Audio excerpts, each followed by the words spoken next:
با درود و احترام خدمت همه شما همراهان عزیز و گرامی، خیلی خوشحالم که دوباره در خدمت شما عزیزان هستیم. امیدوارم که صدا هم درست شده باشه. اگر صدای من رو دارید توی پیام ها لطفاً اعلام بفرمایید تا برنامه رو با هم شروع بکنیم. خب همراهان عزیز، در خدمتون هستیم با یک برنامه دیگه از سری برنامه‌های بله، صدا ظاهرا هست. ممنونم، متشکرم که اعلام کردید. بله، در خدمت شما هستیم امشب با یک برنامه دیگه از سری برنامه‌های آشنایی با مکاتب سیاسی و امشب به مکتب مارکسیسم خواهیم پرداخت.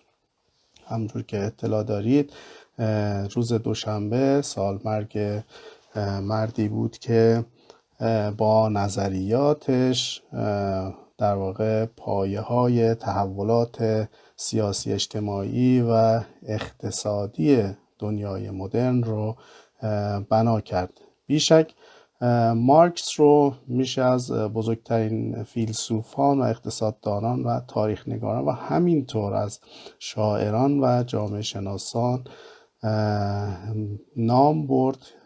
شخصیتی که اسمش بر روی یکی از اسمهای خیلی مهم نظریه مدرن قرار گرفته و اسمش از زمانی که در سال 1848 همراه با انگلس در واقع کتاب مانیفست کمونیستش رو منتشر کرد تا امروز بر سر زبان هاست و اختلافات و همراهی های خیلی زیادی با این شخصیت و نظریاتش در بین جامعه شناسان و فیلسوفان و اقتصاددانان مدرن مطرح است.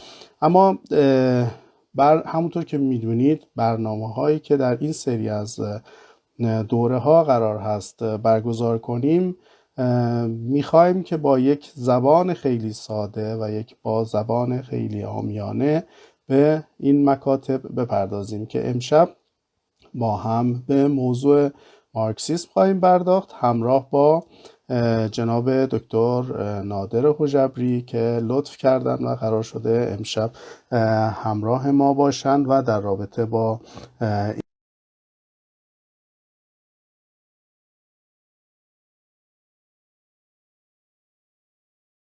حجبری.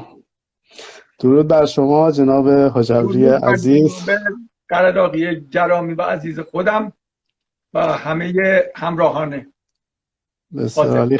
خیلی ممنونم که لطف کردید بعد از مدت‌های طلسم رو شکستیم که بتونیم با هم یک برنامه رو برگزار کنیم. متاسفانه هی به تعویق میافتاد و طبق روال قرار بود که روز سه‌شنبه این هفته برنامه داشته باشیم. اعلامی هم کردیم ولی متاسفانه دوستان گفتن که روز سه‌شنبه در ایران به هر حال دوستان مشغول چهارشنبه سوری و اینجور مراسمات هستند.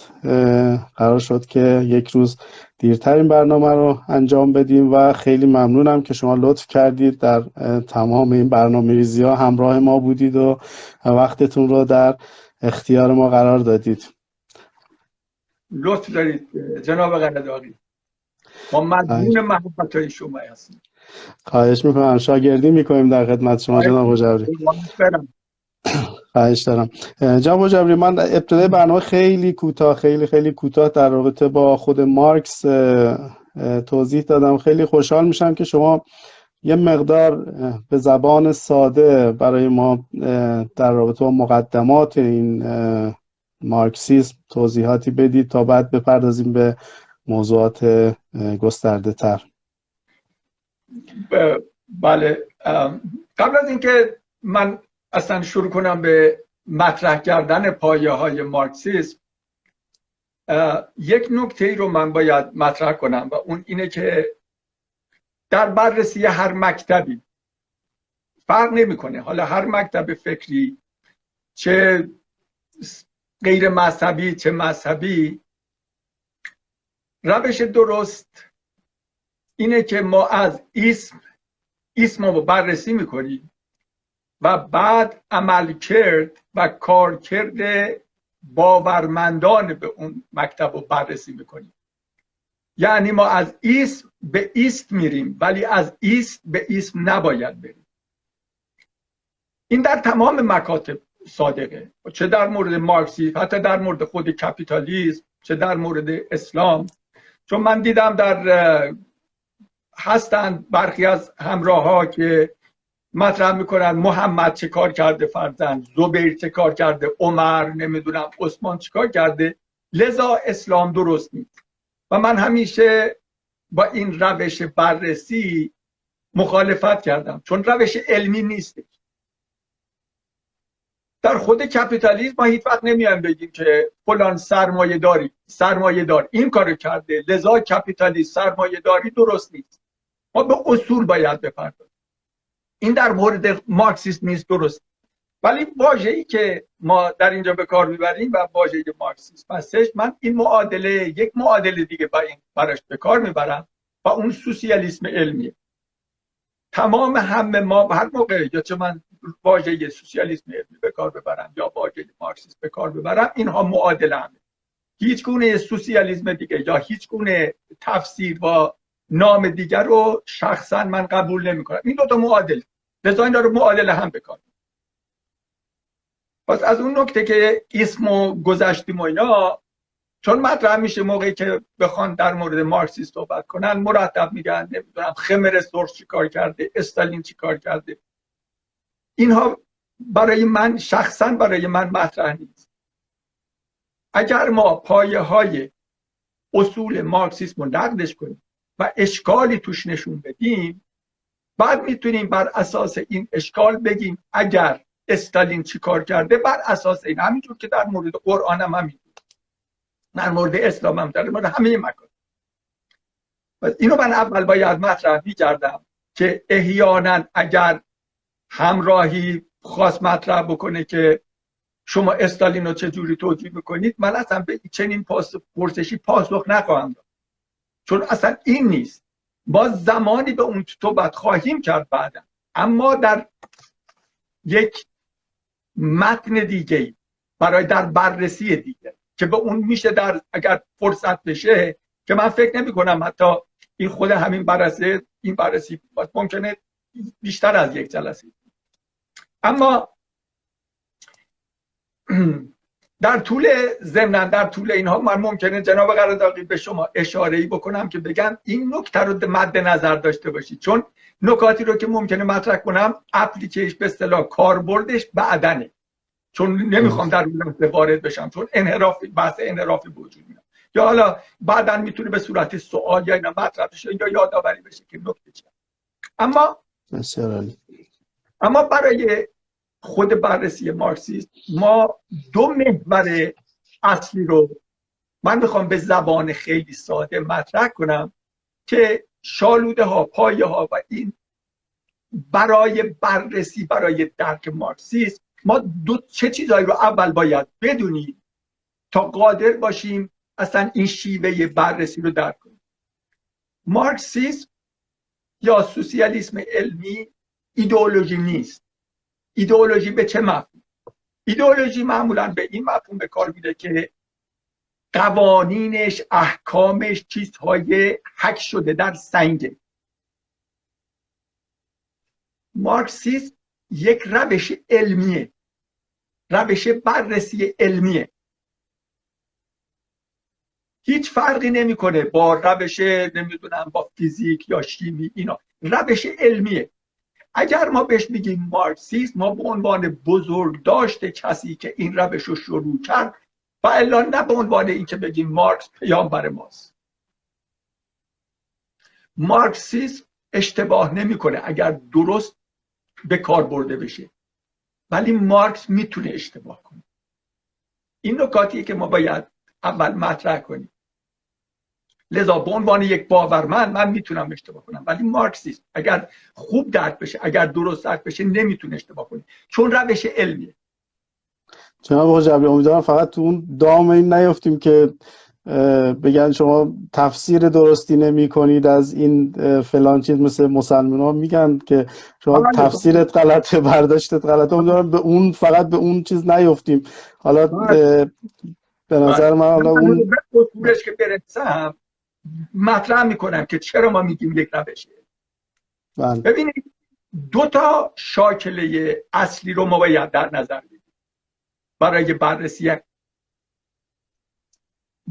یکی ماتریالیسم دیالکتیکه و دیگری ماتریالیسم تاریخی. این دو شاکله رو اگر ما خوب درک بکنیم یک سری قطعات این معما خود به خود در جاش قرار میگیره. ولی دیالکتیک چی هست؟ ببینید مارکس خالق دیالکتیک نیست، مارکس خالق ماتریالیسم هم نیست. دیالکتیک یک منطق پویاست، بنیانگذارش به صورت رسمی و مدون شده هگل هستش. ماتریالیسم سابقه طولانی در حتی به یونان باستان میرسه، اما آنچه که ماتریالیسم جدید هستش نه به صورت ماتریالیسم علمی، ماتریالیسم مکانیکی یا ماده‌گرایی مکانیکی با فویرباخ. لذا یک بخشش از فویرباخ، یک بخشش از هگل. مارکس اینها رو تلفیق کرد، اما هر کدوم اینها باید مطرح بشه که چی میگه، چون این را درک اینا خیلی مهمه برای امور بعدی بررسی بقای تاریخی و اجتماعی. دقیقاً جناب حجبری، میخواستم همین رو منم به عنوان یه پاورقی مطرح کنم، چون برخی از دوستان متأسفانه مشکل اینجاست که یک سری کلماتی متأسفانه ترجمه نمیشه به فارسی، فقط صرفاً همون کلمات در بحث‌های به خصوص در بحث‌های مارکسیستی کمونیستی فقط همون کلمه رو به کار میبرن، مثل اون دوستان آخوندی که میان یه کلمه عربی رو میگن، بعد عوام میگن که خب این که ما نمیدونیم چیه، پس این میدونه چیه، پس این بیشتر حرفش درسته. خواستم اینجا اجالتا یه توضیحات کوتاهی هم در رابطه با دیالکتیک و هم در رابطه با ماتریالیسم داشته باشیم که بتونیم در ادامه ماجرا بفهمیم که اصلا در مورد چی داریم صحبت میکنیم. من اتفاقا همه اینا رو قصد دارم بشکافم. بله بسیار عالی. من فقط اول اسماشو گفتم، حالا اینا رو من دقیقاً میشکافم و این خودش یه مدتی وقت میبره. ببینید در سیستم دیالکتیک هگلی یک منطق پویا، یک سیستم، البته خود هگل اینا رو در قسمت‌های اجتماعی به کار نمیبرد، بیشتر در جنبه‌های معنوی بود به کار، ولی در یک سیستمی که حالت مرکب داشته باشه، مثلا سیستم اجتماعی یا مثلا سیستم‌های طبیعی مثل حیات، بدن، اینا یک بخش عمده، یک محوری داره که تمام اون سیستم حول اون میچرخه، یعنی تمام هستی سیستم حول یک محوره. این محور به نام تز نامیده میشه. بعد سیستم چون یک سیستم پویاست، در روند خودش هر سیستمی که تز داره یک مخالف خودش هم در خودش میپرورونه، یا در خودش زاییده میشه یا در اون پرورانده میشه. این به نام آنتی تزه. رابطه بین تز، یعنی اون هسته اصلی و آن چیزی که در این ستیزه، این رابطه ناسازگاری اینها تضادمندیه، به نام تضاد نامیده میشه. این تضادمندی یک تضادمندی ناسازگاره، اما درجه ناسازگاری بستگی به درجه رشد سیستم داره. یه مثال سادهش که اینو من بخوام در یک شکل بیولوژیکی به کار ببرم، اگر ما به خود حیات از موقعی که نطفه سلول بسته میشه، نطفه انسان بسته میشه، اولین سلول همزاد حیات مرگ و اینها سازگار نیستند، تضادمنده، اما یک نوع همزیستی داره تا اینکه سیستم آنقدر پرورش پیدا بکنه، رشد میکنه تا به مرحله ای میرسه که رابطه بین تز و آنتی تز به مرحله ناسازگاری میرسه که دیگه قابل ادامه نیست، به مرحله آنتاگونیستی میرسه. در اون موقع است که سیستم تز یا باید واگذار کنه خودشو یا باید کنار گذاشته بشه. این حرف هگل و درست است. مثل ما وقتی زندگی میکنیم، هر موقع همین لحظه که ما زندگی میکنیم همراه ما مرگ، سلولای ما مرتب میمیرن، سلولای جدید آنتروپیش به وجود میاد، آنتروپیش میره بالا، قدرت سلولی میاد پایین. یعنی این آنتی تز همراه با اون تز، با اون حیات در ما هست. موقعی که ما میمیریم اون مرحله که سیستم از هم پاشیده میشه. موقعی که سیستم پاشیده شد دیگه چیزی به نام نادر و جبری یا جناب قرضاقی نیست دیگه. ما به اصطلاح یک مرده میشیم. این مرده دیگه شخصیت به اون شکل نداره، سیستم پاشیده میشه. نتیجه این ناسازگاری در مرحله آنتاگونیستی که اینها همدیگر رو به امحاء همدیگه میرسن، همدیگر رو نابود میکنه، نتیجه اون سیستم به وجود آمده در از مبارزه این تز و آنتی تز سنتزه. سنتز نتیجه نهایی که یک سیستم دیگه است، یک سیستم دیگه با یک تضادمندی های دیگه. اینو هگل مطرح. از سوی دیگه رابطه انسان با جهان خارج، با جهان مادی خودش پستی ها، فراز ها و نشیب های مختلف داشته، تفکرات مختلفی.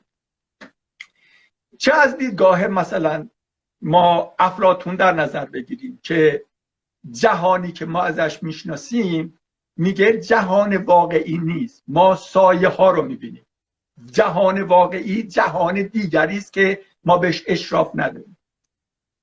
تعبیری هم که همون مثل های افلاطونیه، تعبیری هم که به کار میبره اینه که انسانی به پشت به ورودی غار نشسته و یک موجوداتی از جلوی غار رد میشن، سایه های اینها بر دیواره، لذا آنچه که ما میبینیم تصاویری. یک شکل دیگهش در اگر بخوام در فیزیک مدرن بگیم، مثلا ما طبیعت رو ما میگیم در 4 بعده، لذا اگر ما یک کره 4 بعدی بخوام در نظر بگیریم، ما چون 3 بعدی هستیم، کره ای رو که ما میبینیم تصویر 3 بعدی از یک کره 4 بعدیه. همون جوری که اگر ما انسان‌های 2 بعدی بودیم، یک کره 3 بعدی رو تصویرش رو روی اون صفحه‌ای که ما زندگی میکردیم یک دایره میدیدیم. لذا ما میگفتیم جهان دایره است.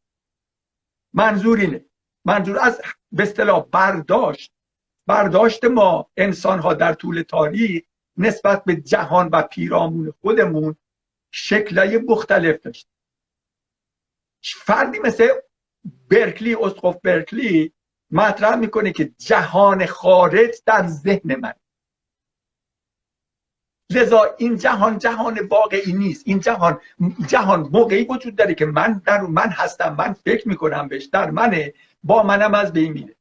چرا اینا مهمه؟ بر خاطر اینکه این مطرح کردن اینا مهمه چون مسئله ماتریالیسم یا مادی گرایی که پیش میاد، ماده گرایی، حالا چه ما برگردیم به دوره هراکلیت، دوره باستان، چه برگردیم به دوران بعدی و به دوره فویرباخ مطرح میکنه که آنچه که وجود داره تمام این هستی یک جهان مادی خارج از منه، یک عینیت بیرون از من. این عینیت با مرگ من از بین نمیره، چه من باشم چه نباشم این عینیت در بیرون وجود داره، خالقی هم نداره، همیشه بوده، همیشه هم هست. چرا حالا همه این که ما بگیم خالق وجود نداره مهم؟ چون اگر ما به اون خالق، به اون بگیم جهان در یک لحظه خلق شده توسط یک خالق، در اسلام میگه کن، بعد میگه فیکون، خدا گفت باش پس بود. این از دید بررسی حوادث اجتماعی، اگر ما جامعه رو، اگر ما انسان و روابط اجتماعی رو، شیوه های تولیدی رو، روند تاریخ رو در بخشی از این جهان مادی در نظر نگیریم، لذا قوانین متریالیسم دیالکتیکی که حالا دیالکتیکش رو توضیح دادم تا یه حدی، بخوام اینو ما نمیتونیم بهش کاربرد به کار ببریم. به خاطر این مهمه که متریالیسم دیالکتیک بخشی از درک درست سوشالیسم علمیه، بررسی اجتماعی. مارکس کاری که کرد این بود که مارکس و انگلس جفتشون دو جوان هگلی بودن، هواداری هگل بود. ضمناً به فلسفه زمان، به فلسفه بار خوب فیلسوفه، به فلسفه خوب وارد. ماتریالیسم هگلی رو که یک ماتریالیسم مکانیکیه ولی پویا نیست، میگیره با دیالکتیک هگل آمیزش میده و میگه آنچه که در طبیعت بر اساس دیالکتیک حرکت میکنه، طبیعت ماده بر اساس دیالکتیکه. لذا بررسی هر سیستم مادی باید از طریق اون منطق پویای دیالکتیکی پیش بره اگر ما بخوایم درک درستی ازش داشته باشیم. اینجاست که اهمیت این مشخص باید بشه که چرا این مهم هستش.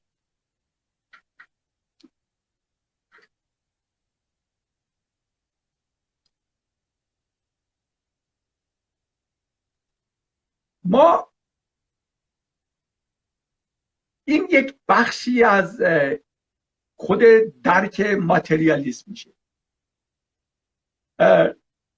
یک زمانی در سالهای 80 میلادی، تقریبا نزدیک 41 سال پیش بود که من یک چنین کلاس‌های به اصطلاح تدریسی مارکسیستی داشتم. من در این به اصطلاح این بیزینس به قول خودمون، من نزدیک تقریبا 69 سالگی، تقریبا در سن 18 سالگی در این امور بودم. اون موقع ما کتابایی از مائو رو بررسی می کردیم. من به دوستانی که در اون کلاس بودن مثالایی که مائو می آورد همیشه میگفتم مثالایی که میاره درست نیستش. اصل دو مطلب درست میگه، مثال به خاطر اینکه کاربرد و درک سیستم های فیزیکی و درکش اینه که چجوری این دیالکتیک در اون کار میکنه یه مقداری مشکله. به خاطر اینکه ما هنوز فیزیکو خوب درک نکردیم، ما هنوز جهان خوب درک نکردیم، اما ما درک ما از اجتماع خیلی خوبه. ما انسان خوب میفهمیم، اجتماع خوب میفهمیم، تاریخ هم میفهمیم. لذا خیلی راحت تره که دیالکتیکو در این قسمت ها با نمونه نشون داد. ولی همین رابطه این که وقتی که ما از تز و سنتز، آنتی تز و سنتز صحبت میکنیم، من یه مثال مکانیکی به کار میبرم. چیز نیست، کاربرد دیالکتیک توش نیست، فقط من میخوام بگم اگر این بود و اگر اون تز بود و آن یکی آنتی تز بود، سنتز چجوری؟ میگم دیالکتیک به اون صورت من نمیتونم توش به کار ببرم. همونجوری که موقعی که ما او به کار میبرد من ردش میکردم، میگفتم خطاست. شما دو تا مولکول، دو تا اتم هیدروژن رو در نظر بگیرید و یک اتم اکسیژن رو. خب فرض کنید که تز شما اکسیژن یا هیدروژن است و آنتی تز شما اکسیژن. زمانی که اینها تلفیق میشن همدیگر رو نابود میکنن به اون صورت، نه اینکه اکسیژن یا نیتروژن میشه. اما سنتزی که به وجود میاد مولکول آب. که نه اکسیژن نه هیدروژن. یک سیستم جدیده با قوانین خاص خود. منظور من اینه موقعی که من میگم تز و آنتی تز هم دیگر رو نابود میکنه، سنتز به وجود میاد، منظور اینه که یک سیستم جدید با خواص جدید به وجود میاد. پس مطرح شد که تلفیق دیالکتیک که یک شیوه بررسی پویاست با اون درک ماتریالیستی، مارکس این کارو کرد و پایه‌گذار ماتریالیسم دیالکتیک شد که اشاره کردم چرا ماتریالیسم دیالکتیک و درک ماتریالیسم دیالکتیک اهمیت بسزایی داره زمانی که ما میخوایم روابط انسانی، روابط اجتماعی و روابط تاریخی و گذارهای سیستم ها رو بررسی کنیم که نشون بدیم بر اساس چه پویش و چه پارامترها و چه عواملی. این تا این جناب جبری عذر میخوام صحبتتون رو قطع میکنم. توی این برنامه بیشتر سعی دارم من کمتر صحبت کنم که شما این توضیحات پایه‌ای بحث مارکسیسم رو بفرمایید. البته دوستان توی یوتیوب اشاره کردن که یه مقدار ساده تر توضیح بدید تا ما بیشتر بهتر متوجه بشیم. امیدوارم که در ادامه بحث از کلمات فارسی تر یا توضیحاتی تر استفاده کنید.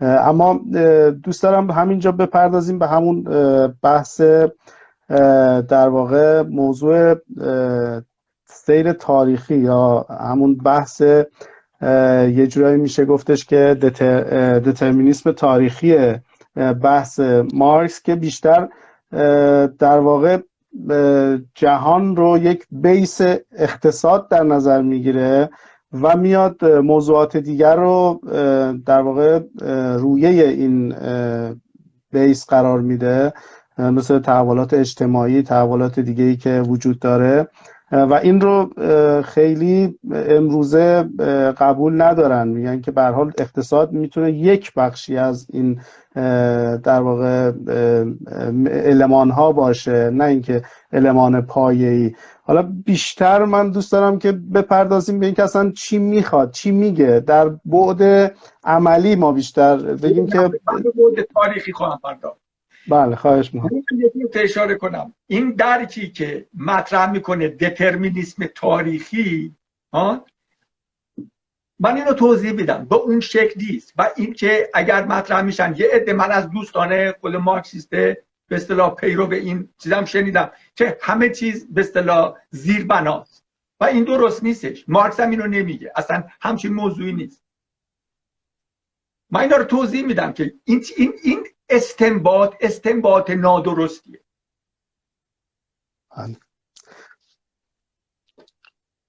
ما یه بخش یکی از محورها رو من توضیح دادم تا حدی. من یه نکته رو اشاره کنم.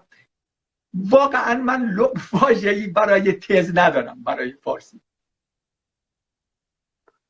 اگر دوستانی واژه همسنگی برای تز و آنتی تز دارن، من خیلی خوشحال میشم بشنوم، چون عادت کردم به این و من واقعا جستجو نکردم و خود من نسبت به ادبیات فارسی بد نیستم، ولی من واژه همسنگ تز که اون مفهوم رو برسونه من نداشتم، نمیدونم. تمام کتبی هم که در این موارد نوشته شدن اصلا نیست. نه از اون بابت که خب چون قرار هست که خیلی ساده توضیح بدیم، بیشتر در واقع اون شخصی که خیلی از موضوعات سیاسی یا کلمات سیاسی، ما داریم اینجا در واقع کلمات سیاسی رو میخوایم یاد بگیریم با بینندگان، به خاطر اون من عرض کردم که یه مقدار ملموس‌تر وقتی توضیحات باشه به زبان ساده، چون میخوایم توضیح بدیم، بیشتر به خاطر این عرض کردم خدمتتون که ولی من واقعا میگم اگه اون چیز باید بود، ولی بر خاطر همین بود که من حول تز روی اون محوریت، اون عنصر اصلی که این به اصطلاح چیز بشه، ملموس‌تر بشه، که حالا اسم لغت تزم با بندازیم دور، بگیم آن یا این، ولی اون محور اصلی ولی یک همزاده دیگه داره که برای همین بود زندگی و حیات رو مطرح کردم که اینا ملموس‌تر بشه در عمل، در صحبت. یکی از محورها، یکی از شاکله ها، یکی از شاخص های دیگه که ما باید درک بکنیم نکته‌ای که بهشم اشاره کردید، متریالیسم تاریخی. آن دترمینیسم به اصطلاح اون هدفگیری یا هدفمندی تاریخی که ازش نام میبرن، چرا یک چنین استنباطی به وجود داره و آیا اصلا وجود داره و یا اینکه یک چیز از پیش مشخص شده است یا نتیجه رشد یک سیستمه. و من مثال فیزیکی هم میزنم که این یه مقداری مشخص. موقعی که مارکس و انگلس این متریالیسم دیالکتیکو، گفتم متریالیسم دیالکتیک چون جامعه، انسان، اجتماع، تاریخ و بشریت همه اینا ما مادی هستیم و بخشی از جهان مادی هستیم و ما خلق نشدیم و دست دیگری در جریان نیست، لذا متریالیسم به اصطلاح متریالیسم دیالکتیک بر ما باید صادق باشه.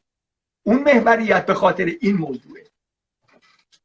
ما چون در اون هستیم، موقعی که اینها رو نسبت به تاریخ اومد نگاه کردن بر اساس داده ها. ببینید، قبل از اینکه من وارد این مسئله بشم یه نکته رو مطرح کنم. کسانی که با علوم سر و کله میزنن، مخصوصا در شبیه سازی های سیستمی، سیستم ها اینا خصوصا با کامپیوتری، در اصطلاح کامپیوتری به اصطلاح میگن جانک این جانک آوت، یا آشغال داخل آشغال خارج، ورودی آشغال ورودی خارج، خروجی آشغال. هرچه ما داده های بهتری و نزدیکتری به اصلیت و به اون مقوله‌ای که میخوایم بررسی کنیم، هرچه داده های ما دقیق تر باشه و ما به این سیستم شبیه سازی بدیم، اگر سیستم شبیه سازی ما تمام این عوامل، فاکتورها اینا رو در نظر گرفته باشه، خروجی ما دقیق تر به آنچه که باید باشه.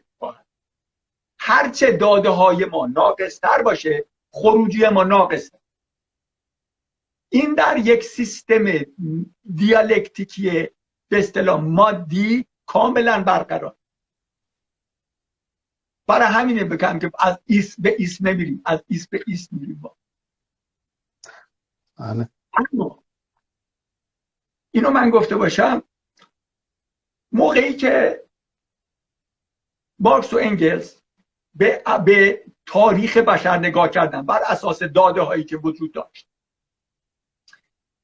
خب بشر ما میدونیم که خلق نشده، 6000 سال پیش هم خلق نشده، 4000 سال تا عیسی، از عیسی به بعدم که ما میدونیم میشه 6000 سال. ما میدونیم که بشر میلیون ها سال اینجا بوده، تکامل پیدا کرده بر اساس یک روند فرگشت.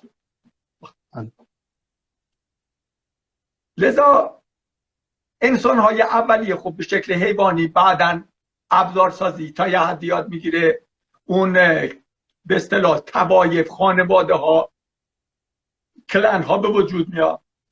یه موقع هستش که بشر به خاطر ضعفش مجبوره شکار دست جمعی بکنه، با هم شکار میکنن، با هم میخورن. خود همون روند تجربه بشری هم، اگر من قول شما گردن کلوف بودم، دست جمعی میرفتیم شکار، ولی اون حیوانی رو که زده بودیم جدا میکردم، خودم میخوردم یا میدادم به خانوادم، روز بعد یا 2 روز بعد بقیه با من نمیرفتن شکار.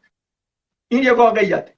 طبیعتا خود به خود، چون من تنها میموندم، اگر تنها میرفتن شکار یه حیوان منو میزد میکش. یعنی همون اصل بقا خودش اصلا در این سیستم گنجونده میشه به قوله. لذا انسان یاد میگیره. اما در روند این زندگی دست جمعیش کم کم مالکیت خصوصی شکل میگیره، خانواده ها شکل میگیرن. یه خانواده ممکنه 6 تا پسر داشته باشه، یه خانواده 2 تا. اینا میرن دست جمعی شکار میکنن، شکارم به بقیه نمیدن، مال خودشون میشه. ما اینا رو حدس میزنیم، نه اینکه ما بگیم داده های وجود داره. ما اینا رو میتونیم بر اساس یک شکل منطقی حدس بزنیم که یک چنین روندی داشته. مالکیت خصوصی شکل میگیره. ولی این مالکیت خصوصی شکل میگیره همینجوری ادامه پیدا میکنه، جامعه پیچیده تر میشه تا موقعی که بشریت به مرحله‌ای میرسه که ابزارسازیش خیلی خوب میشه، اجتماعات به وجود میاره، سیستم حکومتی به وجود میاره، شروع میکنه به برده‌گیری گرفتن.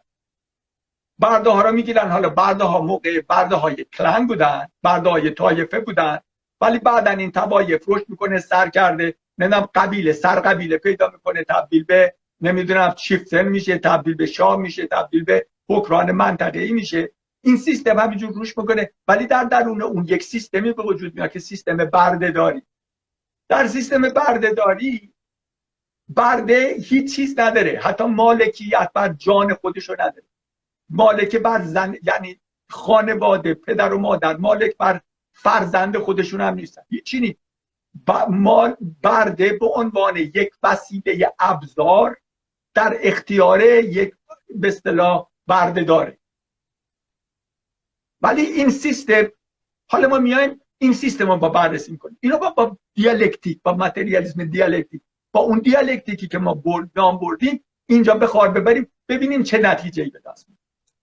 ببینیم آیا این دیالکتیکی که مارکس درکش کرد در سیستم متریالیسم دیالکتیک آیا کاربردی داره یا نداره، آیا خطا بررسی میکنه یا خطا بررسی میکنه. ما اگر به یک چنین سیستمی نگاه بکنیم میبینیم که خب ما یک سیستم، یک شیوهی داریم، شیوه بردهداری. ما بردهدار رو با شیوه چیز نمی کنیم، بردهدار رو با نمیگیم تزه، شیوه بردهداری میشه.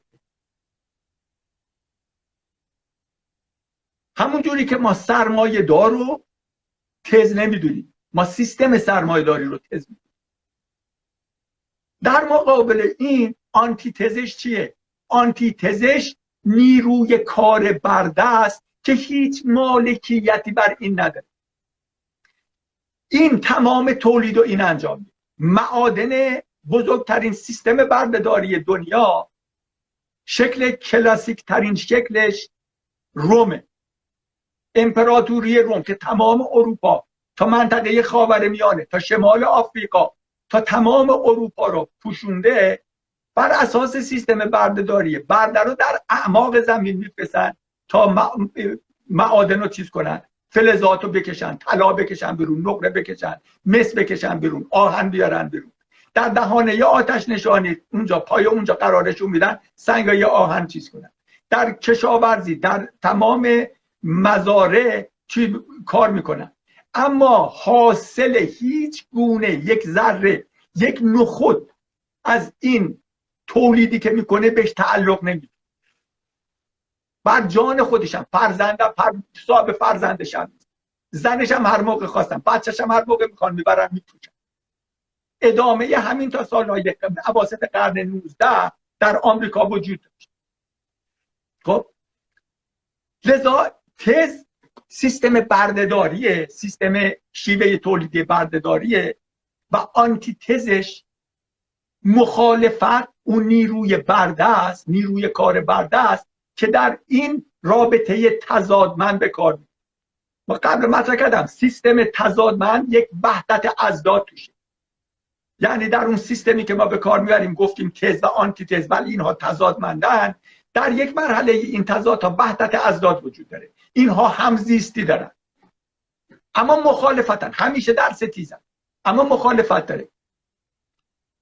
این مرحله دوباره یه دوری به قبل زنم که خیلی به اشاره کوچیکی، همون مثل موضوع خیر و شر، مثل میترائیسم، تاریکی و روشنایی، فقط در اونجا دورانی دوره‌ای 6 ماه 6 ماه در شکل دیالکتیک اینجوری نیست. تاریکی نور ضعیفه ولی نور کم کم رشد میکنه، به طوری که یک مرحله میرسه که تاریکی رو نابود میکنه و بعد از اون سیستمی که دوباره تاریک نمیشه، یه سیستم جدید به وجود میاد. خب حالا ما یه مثال فیزیکی خیلی ساده زدم که اشاره به اون بشه. برمیگردم سر بردهداری.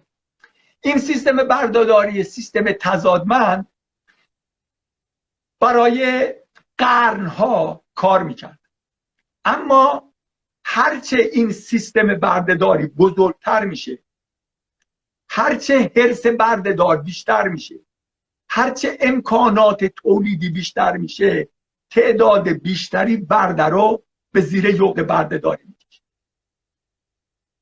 تضاد داره رشد میکنه. این تضادها غلیان این تضادها، طغیان این تضادها، معروف ترینش اگر قیام اسپارتاکوس بین سال 74 تا 71 پیش از میلاد رو بررسی در روم بکنید، چندین لژیون ارتش نیرومند، بزرگترین، قوی ترین، نیرومندترین ارتش دنیا رو برده ها از بین بردن، مزارع بسیاری رو نابود کردن، برده های زیرادی رو آزاد میکردن، مزارع رو آتیش میزدن، برده داری هم اگه گیرشون میمد میکشتن و ضرر و زیان هایی که به سیستم روم زدن اصلا قابل مقیاس نیست که چقدر ضرر مالی زدن. بعد از 4 سال اینا رو نابودش میکردن، تعداد زیادی رو کشتن. ولی حتی خود کشتن برده ها باز برای برده دار ضرر مالی، چون داره نیروی کارش رو از دست میده. این تضادمندی این سیستم رو مجبورش کرد که به فکر چاره بیفته. موقعی که من اشاره کردم در مورد دیالکتیک، گفتم موقعی که تز و آنتی تز به مرحله آنتاگونیستی میرسه، اشاره کردم که تز یا واگذار میکنه یا کنار گذاشته میشه. اینو هگل مطرح میکنه، یا واگذار میکنه یا کنار گذاشته میشه. این خیلی مهمه. این نکته که از همون نکاتی که گفتم یادتون باشه، چون ما موقعی که به مرحله گذار از سرمایه داری به سوسیالیسم میرسیم و منطق دیکتاتوری پرولتاریا یا قیام ها شد، بر اساس اینه. ولی من همونم بعدن، حالا در بعدن صحبتایی که میکنم من اونو ردش میکنم بر اساس بررسی دیالکتیکی سرمایه. ولی خب از این فعلا از اونجا خیلی این سیستم بردهداری آلترناتیوش این بود که چگونه میشه که برده رو ازش خوب کار بکشی اما طغیانش رو ازش بگی. تو نمیتونی زنجیر به پاش بکنی، همه این کلکار زدن کار نمیکنه. آلترناتیو چی میشه؟ بیایم یک مقداری از محصول کارش رو بدیم به خودش و بگیم هم خانوادت هم مال خودتی، ما دیگه فروشت هم نمیفروشیم، تو مال خودتی، اما زمین از آن منه، وسایل کار از آن تو باشه، تو بیا بکار به یک نسبتی 3/4 4/3 یا بگم 3/4 1/4 یا 4/5 1/5، حالا هر جوری که روابط اجازه میداد، میگیم اینقدر، این اندازش مال تو، این اندازش مال من. برده نسبت به سیستم بردهداری یک انقلابه، ولی یک انقلابه که در اثر آن طغیان ها انجام گرفته. با بررسی اون تز و آنتی تز، نتیجه منطقی یک سیستم بردهداری نمیتونه سرمایه داری باشه. اینه که تو در محصول یه مقداری شریکش کن، ولی مالکیت رو حفظ میکنی. ابزار از تو، کار از تو، زمین از من، بیا بکار. این قدرشو از من از تو میگیرم، این قدرش هم مال خوده. برده راحته، خیلی نسبت به اونه، خیلی رشد داره. ولی این سیستم زمانی که رشد میکنه، موقعی که این سیستم به وجود میاد، سیستم بردهداری به وجود میاد، تز و آنتی تز از بین رفتن، یک سیستم جدید به اومده. این سیستم فئودالیه. جناب حاجبری، عذر میخوام برگردیم به بیشتر به خود مارکسیسم، چون حالا میخوام که حتما تو جلسات دیگه داشته باشیم در رابطه با کمونیسم، در رابطه با سوسیالیسم جداگانه حتما برنامه خواهیم داشت و اینها رو توضیح خواهیم داد که اصلا چی هستن و چی میگن. ولی چون بیشتر هدفم این هست که امروز اون پایه اصلی این مکاتب که بیشتر برمیگرده به خود مارکس و مارکسیسم، بیشتر این رو بشکافیم. اگه بخوایم به زبان خیلی ساده مطرح بکنیم، اینکه مارکس معتقد بود که در واقع به یک جامعه بدون طبقه باید برسیم. عمدتاً هم مسائل اقتصادیش بود که جامعه باید بدون طبقه باشه و همه بتونن در اون. یه در واقع من وقتی این رو میشنوم توی عمل، وقتی ما میایم این رو بخوایم نگاه بکنیم با واقعیت، نه با نگاه یک فیلسوفی که بخواد اخلاق گرایی کنه و با اون نگاه خودش به جامعه بیاد تز بده، بیایم واقعیت ها رو بخوایم با اون واقعیت ها روبرو بشیم، یه جورایی میشه، حالا نمیخوام یه تمثیل خیلی بدی بین اینا ایجاد کنم، ولی میشه تقریبا همون اسلامی که میگه همه با هم برابرند و توی جامعه باید نمیدونم مهربون باشیم، نمیدونم حق همو بدیم، بعد هیچ کس بر هیچ کسی برتری نداشته باشه. خب این در اون واقعیت میدونیم که امکان به وجود اومدن همچین جامعه‌ای تقریبا غیر ممکنه. حالا اولا که دوست داشتم که اصلا به چه شکلی میتونیم به اون جامعه برسیم، اول به اون در مورد اون صحبت کنیم و اینکه خب منتقدین میگن که با توجه به اون ذات انسان، با توجه به اون اصلا کلا سیر تکاملی انسان، چیزی که ما دیدیم و خواهیم دید همچین چیزی تقریبا غیر ممکنه. میخوام بیشتر به این دوتا مطلب بپردازیم که خود مارکسیسم ما متوجه بشیم که اصلا یا مارکس چی میگه و اینکه خود مارکسیسم چی هست. حالا به اون موضوعات دیگرش حتما توی آنچه که من دارم میگم خود مارکسیسمه. ما زمانی که از دترمینیسم تاریخی صحبت میکنیم، دترمینیسم تاریخی یک تصویر نادرستی ایجاد میکنه، چون دترمینیسم تاریخی بر اساس متریالیسم تاریخیه. ولی اگر ما نحوه بررسی جوامع و چگونه این هدفمندی تاریخی که صحبت ازش میشه، اگر این روشن نشه، درک نادرستی از دترمینیسم تاریخی به وجود میاد که یک چیزی از پیش تعیین شده میگه اینه و ما میگیم نه، منظور این نیست. اگر ماتریالیسم تاریخی خوب درک بشه، بر اساس رشد جوامع ما میرسیم دقیقاً موقعی من میتونم برسم بعداً که چرا جامعه سوسیالیستی نتیجه منطقی تضادمندی های سیستم سرمایه داری، همون جوری که سیستم سرمایه داری نتیجه منطقی دیالکتیکی روند و رشد جامعه فئودالیه. اگر این روندها خوب درک بشه، خوب جا بیفته، موقعی که ما به سرمایه داری میرسیم، و من در مقالات مختلف مطرح کردم، اینو بارها مطرح کردم که این تضادها چی هستش و نارسایی ها چی هستش، مطرح میشه که هیچ سیستمی نمیتونه ابدی باشه. همون جوری که سیستم بردهداری ابدی نبود، سیستم فئودالی بردهداری ابدی نبود، از درون سیستم فئودالی سیستم سرمایه داری رشد میکنه و هیچ دلیلی نداره که این ابدی باشه. به خاطر اگر ما بر اون منطق دیالکتیکی بررسیش کنیم، خواهیم دید که خروجی این سیستم آلترناتیوش چی هست. یک نتیجه منطقی، نتیجه این روش علمیه. حالا ما یا روش علمی رو میگیم ناقصه، ولی اگر روش علمی رو قبول کردیم، وقتی که به این سیستم ها رو بررسی میکنیم میگیم اصلا منظور چیه. ولی حتی در خود همین روند جوامع از کمونای اولیه به بردهداری، از بردهداری به فئودالی، این بر اساس درک خطی تاریخ اروپا است.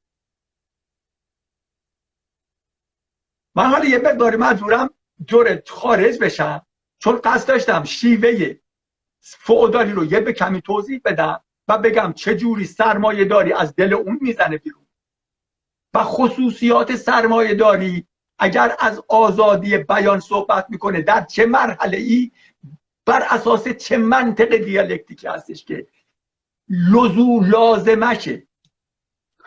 درسته جناب حاج عبدی. حالا قرار بود که برنامه‌های دیگه‌ای داشته باشیم که سرمایه گذاری و سرمایه داری و بعد بحث مارکسیسم، کمونیسم و سوسیالیسم رو توی اونجا من فکر می‌کنم اگه اینا رو انتقال بدیم به اونجا خیلی بهتره، چون الان قرار هست که ما در واقع بینندگان ما بفهمن که اصلا این مارکسیسم چی هست.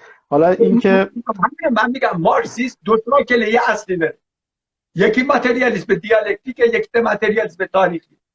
که ماتریالیسم تاریخی بررسی شیوه های تولیدی تاریخیه و روند تغییرات، روند رشد این سیستم ها، به پوسیدگی رسیدن و خروجی آنها که بر اساس یک روند به اصطلاح به قول دوستان هردنبیلی یا رندوم نیست.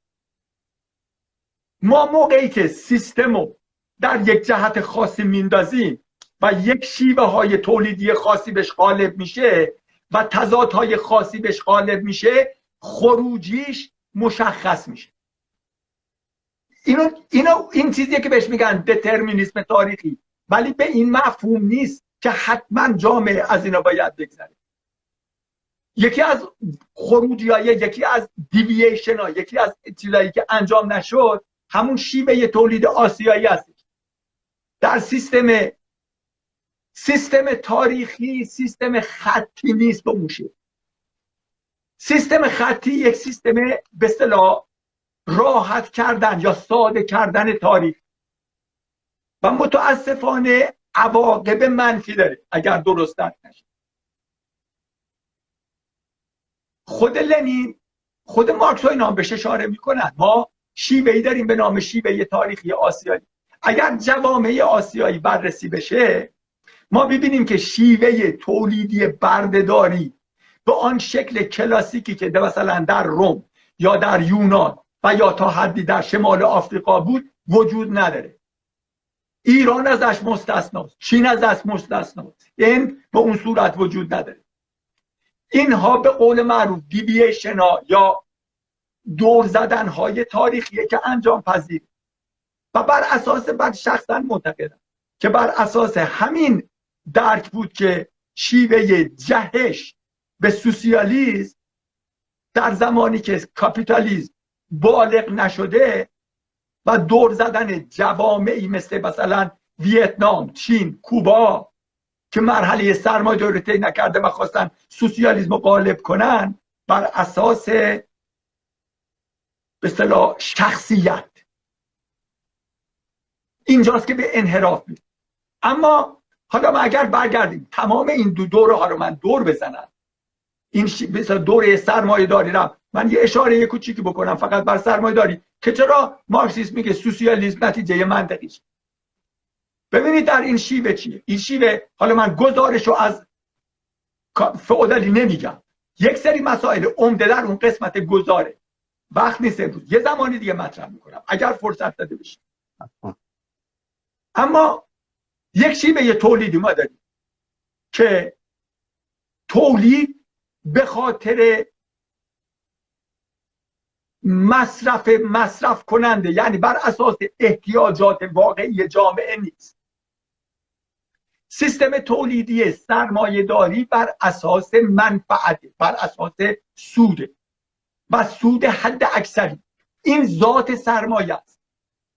ما نمیگیم خبیثه، ما میگیم این ذاتش اینه.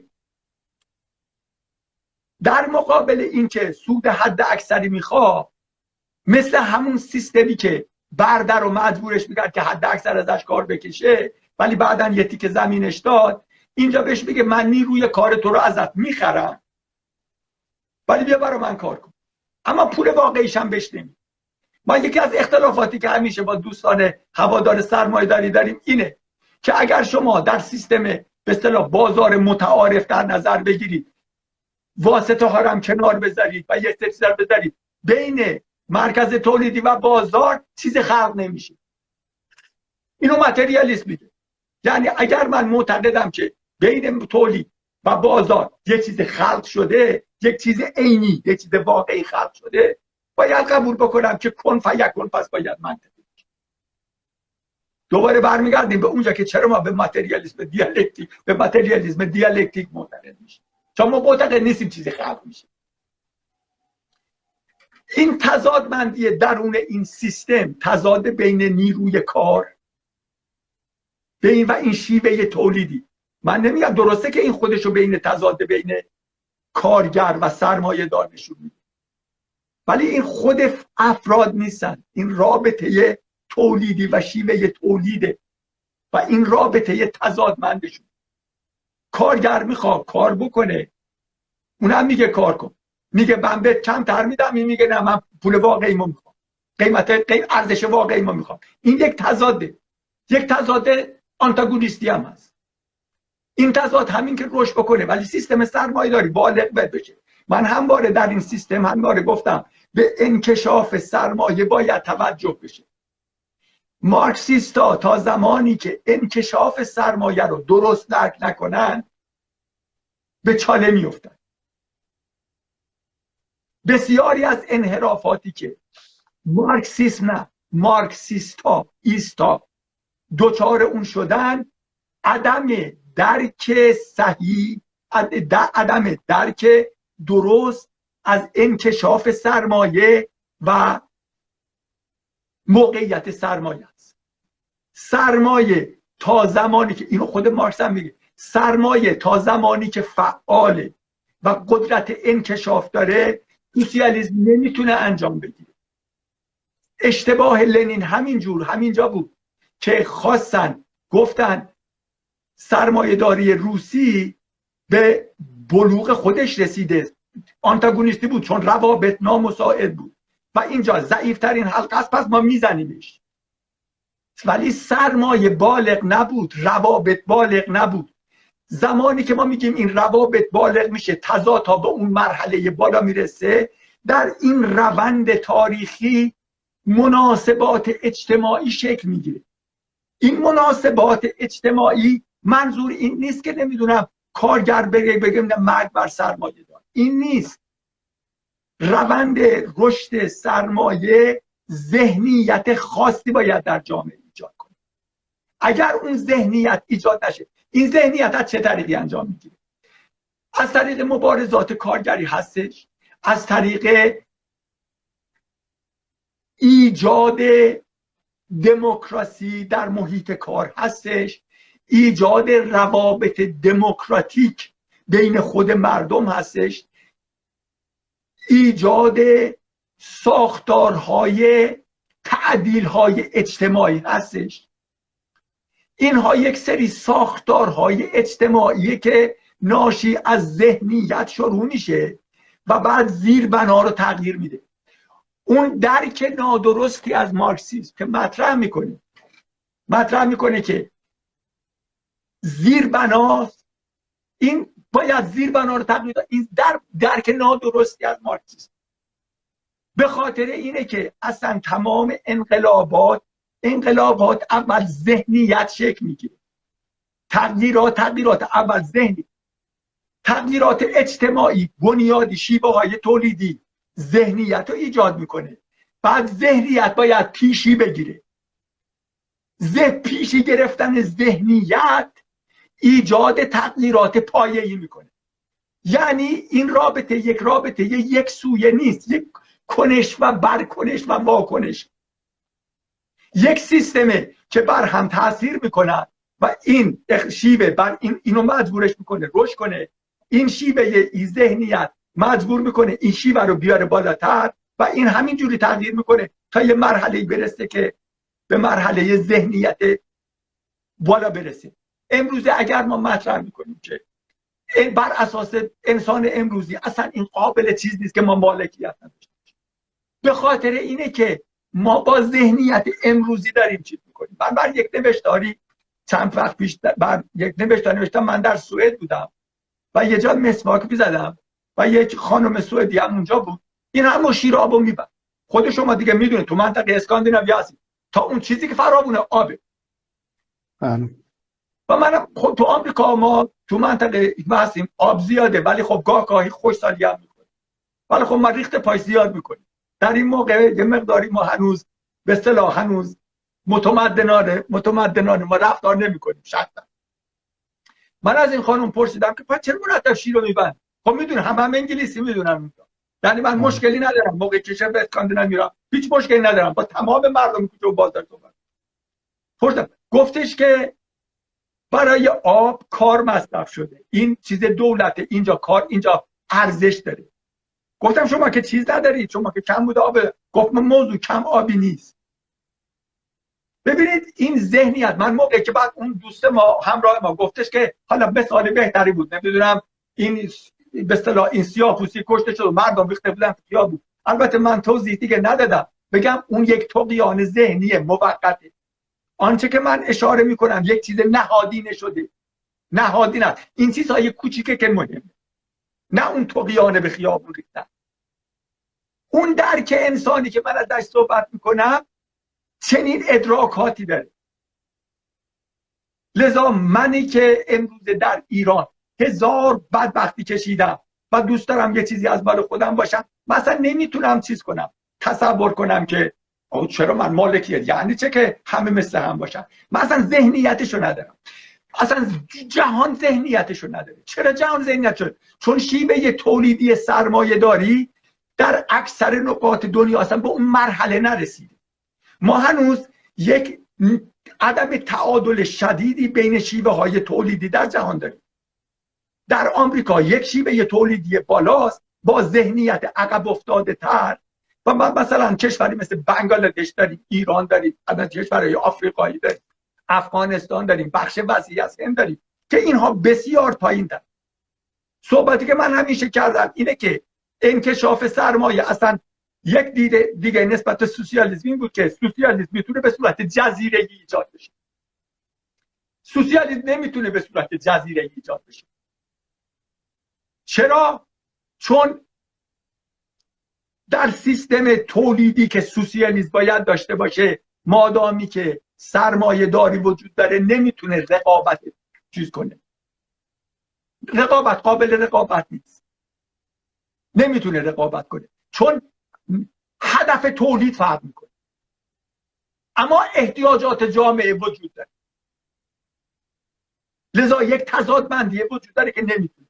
و ضمن زمانی که سرمایه هنوز در حال انکشافه، انکشاف سرمایه یعنی این که سرمایه میتونه مهاجرت کنه. یه زمانی میگفتن سرمایه ملیه، سرمایه ملی نیست. سرمایه زمانی که سودش ایجاب میکنه ملی‌گراست، زمانی که سودش ایجاب نمیکنه حرکت میکنه، چون دنبال به خاطر ذات سودخواهی حد اکثریش باید به جایی بره که نیروی کار ارزونه. مواد خام تغییر نمیکنه، ماشین‌آلات هم تغییر نمیکنه، اما بهداشت، نمیدونم دستمزدها، اینا همه تغییر میکنه. من بارها مثال حرکت سرمایه های آمریکایی به سمت چی، چون من دخیل بودم در اون، من با چشم خودم دیدم. 30 سال پیش، حدود 30 سال پیش من با یک سری فرما تو نیویورک مشاوره داشتم، بهشون هم گفتم حرکت سرمایه ها 10 سال 20 سال دیگه پای کارگر آمریکایی رو به زمین میزنه. کسی درک نمیکرد که ما چی میگفتیم بهشون. تنها در این اواخر، در طول این 7 سال اخیره که در آمریکا یک سری سیاستمدارا تازه متوجه شدن.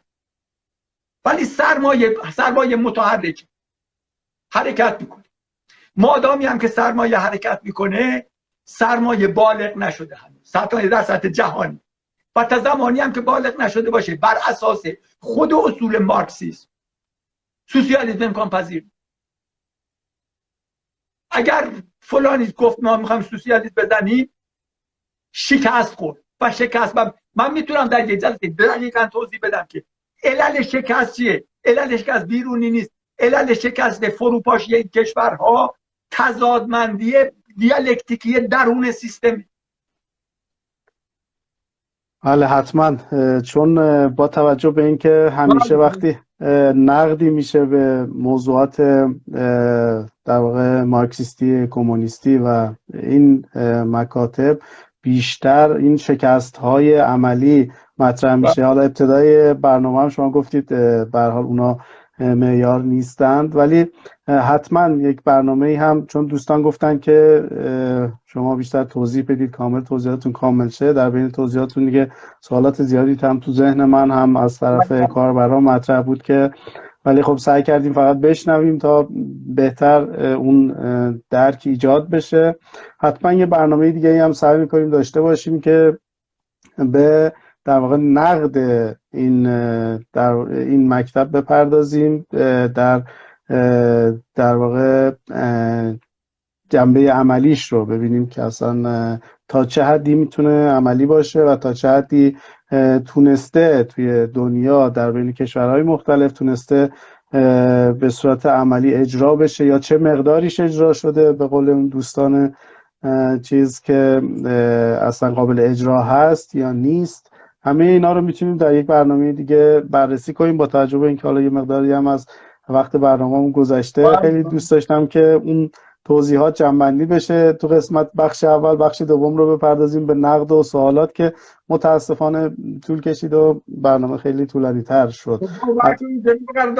حتی ماتریالیسم تاریخی را من نتونستم به اصطلاح کاملا چیز کنم و واقعا چندین جلسه طول میکشه. حالا من امیدوارم طی یک جلسه دیگه و بخششم در اون برنامه‌ای که بناس با جناب احمدی برقرار بشه، یک سری این تضادمندی‌ها بین سرمایه‌داری و نحوه پاسخ سوسیالیسم و سوسیالیسم چجوری بهش مسئله نگاه میکنه اونجا روشن‌تر بشه. ولی بحث گسترده‌ایه. من سعی کردم فقط دو شاکله رو به طور خلاصه مطرح کنم. امیدوارم این قسمتی که من توضیح دادم تا حدی به اصطلاح مسئله رو روشن کرده باشه. دوستان و همراهان گرامی اگر پرسشی دارن، حالا از طریق خود جناب قرداغی یا میتونن مستقیما برای من بفرستن، ولی جوابی هایی که من خواهم داد در گروه خواهم داد. یعنی ممکنه من نوشتار در این مورد زیاد دارم، سعیم کردم طول این مدتی که من در گروه به اصطلاح فعالیت داشتم یه سری موضوعات رو روشن کنم، ولی اگر پاسخی ابهامی چیزی بود رو درباسی به قول اسپانیا نکنید. اصلا ما رو درباسی نداریم. همه رو مطرح کنید. من با جان و دل وقت میذارم. درسته که منو پیر و فرسوده بعضی ها حساب میکنن، اما ما به قول معروف من هنوز این تعمونده زندگیمو هنوز فعالم و صرف نوشتن و کار تحقیقاتی و توضیحات و اینا. ما میخوایم این چند سال آخر عمرمونم حداقل مفید واقع بشه و هیچ گونه رو درباسی نکنید. هر سوالی دارید مطرح کنید، من با جان و دل نوشتاری براتون توضیح خواهم. بله خیلی ممنون. بله شما که همیشه لطف دارید توی انجمن گفتگوی آوای بوف، همیشه سوالات رو با صبر و حوصله جواب میدید. من همیشه ممنون شما هستم از این بابت و دوستان دیگه که استفاده میکنن. همیشه در واقع بازخوردهای خیلی خوبی گرفتیم از دوستان که شما همیشه به هر حال سوالاتشون رو پاسخ دادید. حالا سعی میکنیم که اگر امکانش بود هفته آینده، و چون توی ایران به هر حال ایام عید هست، اگر محقق نشد در هفته های بعدش سعی میکنیم حتما این برنامه رو ادامه بدیم که به هر حال این آشنا شدن با این اسمها، با این اسمها خیلی میتونه به ما کمک بکنه و شما که لطف میکنید همیشه توضیحات میدید و به هر حال ما نیاز داریم به اینکه در مورد اینها بدونیم. حالا درسته دونستن یک چیز دلیل بر تایید اون مسئله نیست یا تعریف کردن از ابعاد مثبت یک مکتب الزاما آدم رو به اون اسم متعلق نمیکنه. به هر حال آدم هر چقدر بیشتر بدونه، هر چقدر بیشتر در مورد این موضوعات اطلاع داشته باشه، انتخاب‌های بهتری میتونه داشته باشه برای ادامه مسیر زندگی شخصیش و ادامه مسیر زندگی اجتماعیش که به هر حال تنیده شده با انسان‌های دیگه‌ای که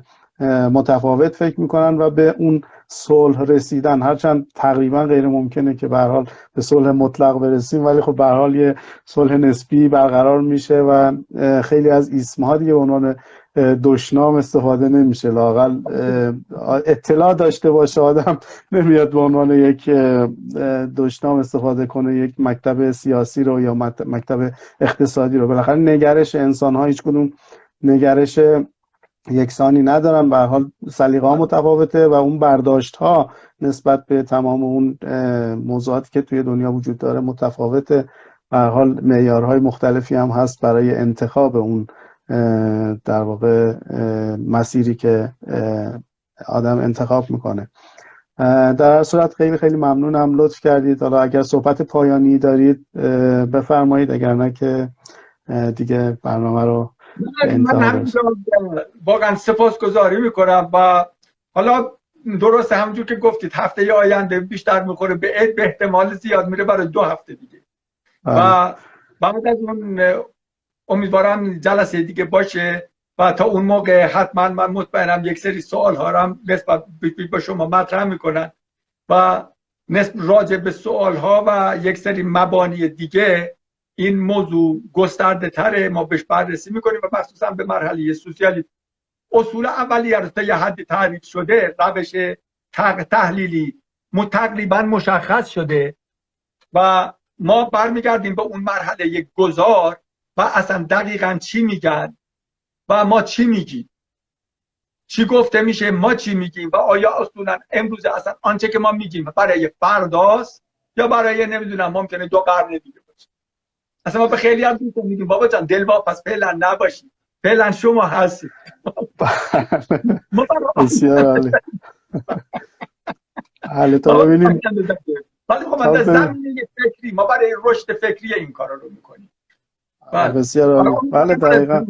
دوباره به این بعد پس برسیم و این مسائل رو بازتر بکنیم و همجوری هم که گفتید دیگه به اصطلاح مارکسیسم به عنوان دشنام به ما به کار نبرن. همینش کلیش پیشرفت خودش. بله دقیقاً. خب اون نگاه وقتی نگاه علمی باشه به تمام موضوعات، الان متاسفانه تو جامعه ما طوری شده که همه چیز رو به این شکل مثلا اسم مصدق رو به عنوان فحش استفاده میکنن، سلطنت طلبی رو به عنوان فحش استفاده میکنن، اونور میبینی مارکسیسم و اینا دیگه کلا اینجوریه. آره متاسفانه این برمیگرده به این که خب ماها یه مقدار در زمینه اون شناخت موضوعات مختلف و اسامی مختلف تا حدودی ضعیف هستیم و باید اینو بپذیریم و شروع کنیم به یادگیری که در مورد موضوعات مختلف اطلاعات بیشتری داشته باشیم تا کاربردی تر به موضوعات نگاه کنیم. به هر حال خیلی ممنونم و دوستان عزیزی که به هر حال هر سوالی نسبت به این توضیحاتی که جناب هوجبری مطرح کردن و یا سوالاتی دیگه ای دارن حتما زیر همین برنامه‌ای که ذخیره میشه و یا در انجمن گفتگوی آوای بوف در تلگرام مطرح بکنید. حتما در برنامه‌های آینده چه در مورد موضوعات برنامه و چه در مورد شیوه برنامه، به هر حال ما برامون مهم هست که کاربردی باشه. خیلی دوست داریم نظرات دوستان رو در این باره بشنویم. اگر فکر میکنید که سطح برنامه بالاتر یا پایینتر هست میتونید این رو هم مطرح کنید تا ما به هر حال با جناب هوجبری سعی میکنیم کلمات رو از این به بعد یه مقدار فارسی تر بگردیم پیدا کنیم و توی برنامه استفاده کنیم. این هم موضوعی بود که دوستان مطرح کردن و دیگه صحبتی نمیمونه. عرض کنم در فقط این رو بگم که در طی سال جدید شمسی سعی میکنیم برنامه‌های متنوع‌تر و بهتری رو داشته باشیم و مفیدتر، که سعی میکنیم کمتر لایو بذاریم و برنامه‌های مفیدتری رو بذاریم که اینجوری بهتر باشه. خیلی ممنونم جناب هوجبری، لطف کردید دیگه امشب با ما بودید و توضیحات خیلی خوبی که در مورد این موضوع برنامه دادید. خیلی خیلی از شما ممنونم، لطف کردید. من واقعا سپاسگزارم و همونطوری که خود شما همیشه میگید خرد نگهدار همگی. بله خیلی ممنونم، دقیقا همینجوریه. دوستان عزیز رو میسپاریم به سایه خرد. امیدواریم که سال خیلی خوب و پرباری رو شروع بکنن و در پناه خرد باشید. شب همگی خوش. شب بخیر.